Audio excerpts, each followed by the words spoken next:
Hi everyone, Dr. Suneel Dhand, internal medicine physician. I haven't posted a video for some time, and that is for a reason. YouTube removed one of my videos, said that I was spreading medical misinformation. They issued me a strike warning and banned me from uploading for several days. YouTube then had issues with several of my other videos and started removing some of them and issuing me warnings as well. So this is a sustained attack really by YouTube. And I want to go over exactly what happened. But firstly, those of you who have followed me for some time know that I'm somebody who for the last 18 months has faced constant threats to deplatform me. I've been removed from other big tech platforms, all for the reason of spreading medical misinformation. And when I've actually gone into detail and asked what exactly the medical misinformation is, nobody can tell me. And that is for a reason. It is that I am not spreading medical misinformation. There is no medical misinformation in my videos. I do my best in my videos to always encourage open scientific discussion and debate, to encourage rational, logical, calm, and critical thinking, which is the hallmark of good science.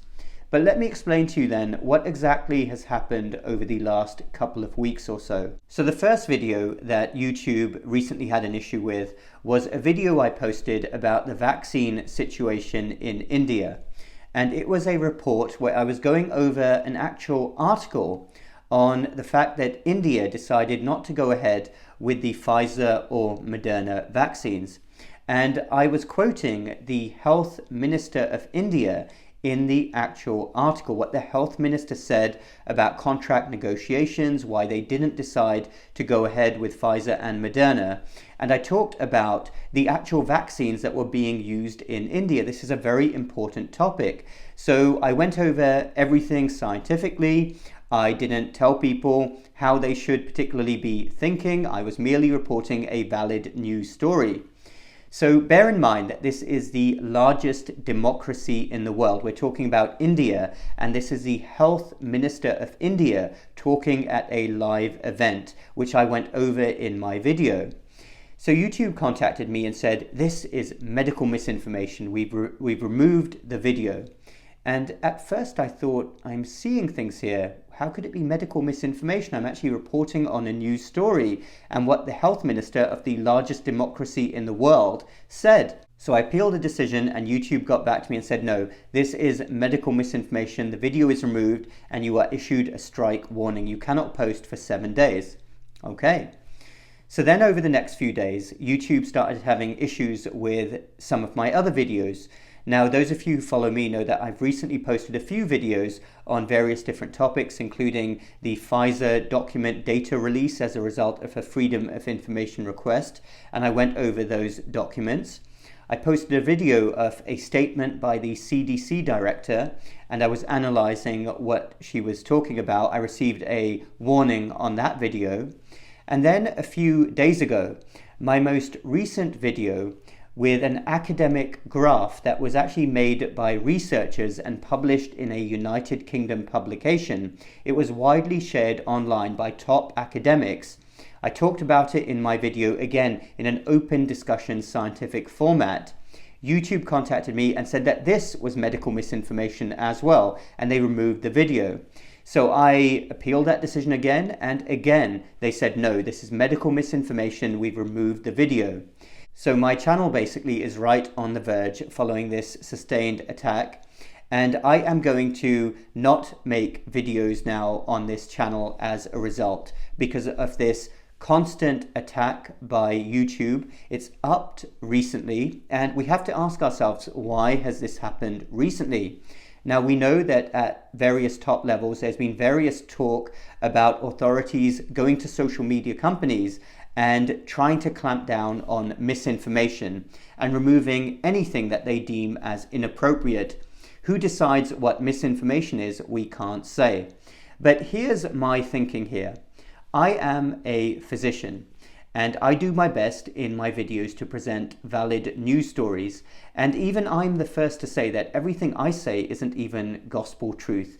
Nobody has that right to complete truth in science. That's why I present everything as an open scientific debate and discussion.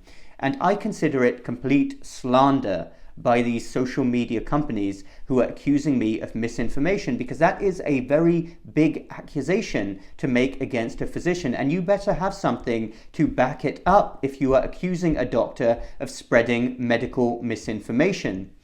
I consider the actions by these big tech companies to be a complete assault on science. There's no other word for it. To suppress valid medical debate, to suppress, as I've had happen to me even before this, valid news stories and data from other countries, is about as anti-science as you can get. And it is stunning that this is happening in the United States of America.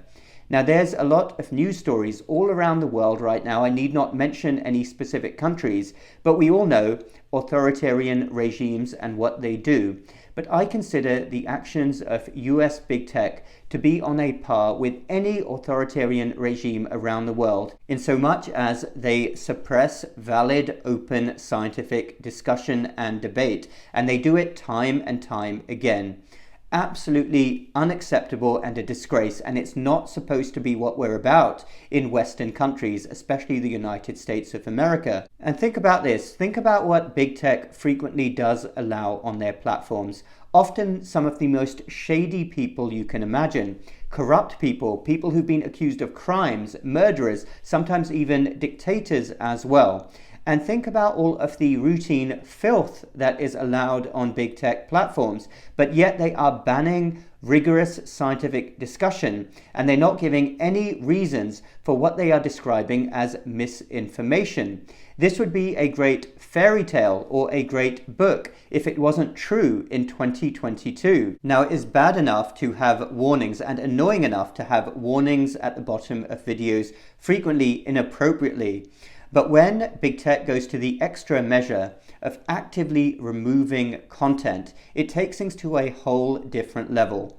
I consider this withholding information from the public, specifically the American public. And it is unbelievable that we're even talking about this right now in the United States. What the heck is going on? It's certainly not why I came to the United States, to see this level of censorship occurring. Remember this as well. The censors are never on the right side of history. I repeat, the censors are never on the right side of history.